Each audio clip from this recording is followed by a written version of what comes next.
We are now starting example 3, which is solving the absolute value inequality. So we're going to be combining everything that we talked about from this lesson so far as well as our previous lesson. Not only do we have inequalities in our problem, we also have absolute value, which is going to be fun times because we're making it even more challenging. The harder the problem, the more exciting the problem. So, just like when we solved absolute value equations, before we get going, we must get absolute value bars completely by itself. And once we do that, that's when we break it apart into the two separate, in this case, inequalities instead of equations. So it's going to flow very similarly to what we did in the previous lesson.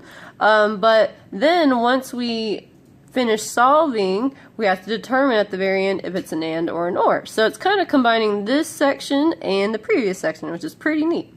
So first thing we have to do is get absolute value bars by itself. So I'm going to emphasize the things that need to move to the other side.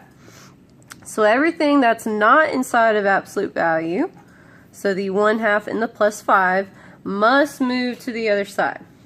Everything else is fine.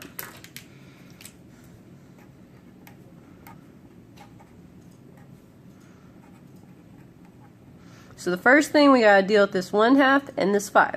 Remember, we always move addition and subtraction to the other side first and then deal with multiplication and division. So first, to move this positive 5 to the other side, we have to subtract it on both sides because negative 5 is the opposite of positive 5. So on this side, they cancel out and turn to 0. And then 45 minus 5 will give me a 40. So now what I'm left with is 1/2, which I'm going to leave in pink so we remember that it must move to the other side.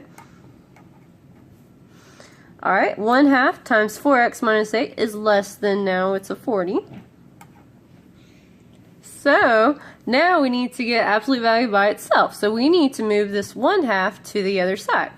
Now, 1/2, whenever you guys have a fraction, the way that we move that to the other side is by multiplying it by its reciprocal. Remember, we can't distribute this inside of absolute value bars. Not allowed. That's the demon cats trying to get you. Don't listen to them.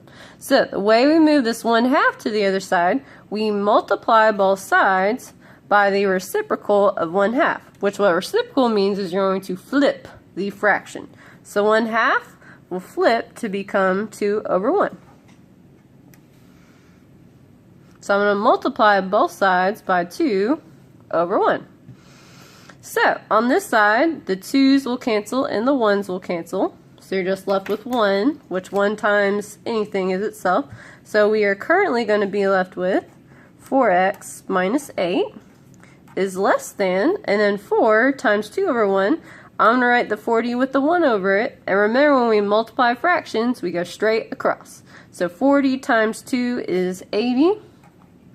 And 1 times 1 is 1. So this is 80/1, which is the same as 80. So you can leave it as 80/1 or just 80. Either way. Alrighty, so now that our absolute value bars are by themselves, just like when we solved absolute value equations, we're going to split this up into two separate problems. So I'm going to draw my little line to keep our work organized. Apologize, the sun is still interfering. Alright, so now, on one side, just like when we saw with absolute value equations, on one side, you just drop the bars and write the problem as it is. So on one side, which I'm going to do them in different colors to kind of differentiate it, one side we're going to have 4x minus 8 is less than, and I'm just going to write it as 80. And on the other side, remember, you just rewrite this so you drop the bars. So on the other side, I'm going to have 4x minus 8. Okay, so this part stays the same. Now the part that changes, remember on this side we change the sign, so 80 is going to change into a negative 80. And remember, you guys, whenever you multiply or divide an inequality by a negative, the symbol will change. So on the other side, not only does 80 turn into a negative 80, but my inequality symbol will flip like that. How exciting. Alright, and then from here we just solve like a normal inequality problem like we did in example 1 and 2. So let's keep on going. So after this we have to determine if it is an and or if it is an or. and then we'll be done. So I'm going to keep on going. So we're going to solve this bad boy for x. So I'm going to move negative 8 to the other side by adding 8 on both sides, because positive 8 is the opposite of negative 8. 80 plus 8 will give me an 88. So I'm left with 4x is less than 88. And to finish solving for x, since my 4 is secretly multiplying to my x, the way that we move that to the other side is by dividing both sides by 4. So, what I'm left with, 4 divided by 4 cancels out and turns to 1. Bam! Like that. This leaves me just with an x. And x will be less than 88 divided by 4 will give me a 22. So that is our first side solved for. Now we're going to do the same thing on the other side. So now I'm going to be focusing on this side. Let's solve for x and get it by itself. I'm excited, you guys. Let's go. So I'm going to move negative 80 to the other side. The opposite of negative 8 is a positive 8. So on this side, it cancels and turns to 0. Negative 80 plus 8 will give me a negative 72. So now I'm left with 4x is greater than negative 72. Alright, I gotta isolate x. So the way that we isolate that bad boy, 4 is multiplying to the x. So the way that we move that over is by dividing, because division is the opposite of multiplication. So 4 divided by 4 will give me a 1.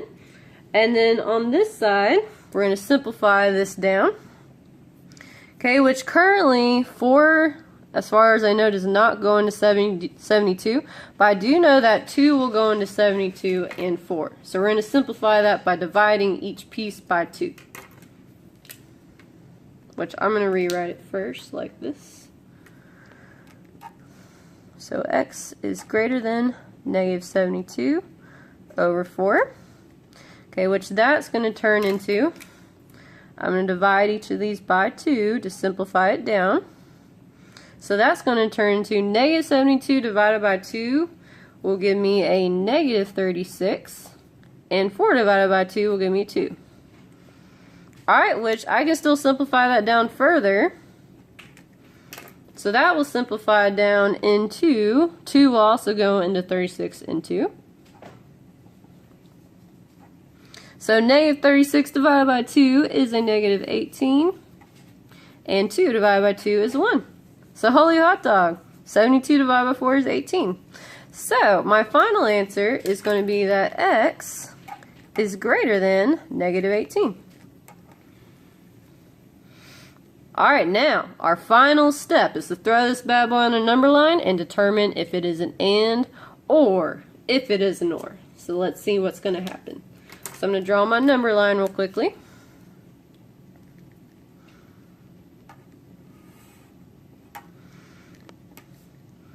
Alright, remember we only have to put these two numbers on our number line. We put the smaller number on the left hand side, so my smaller number is my negative 18, so I'm going to throw it on this side.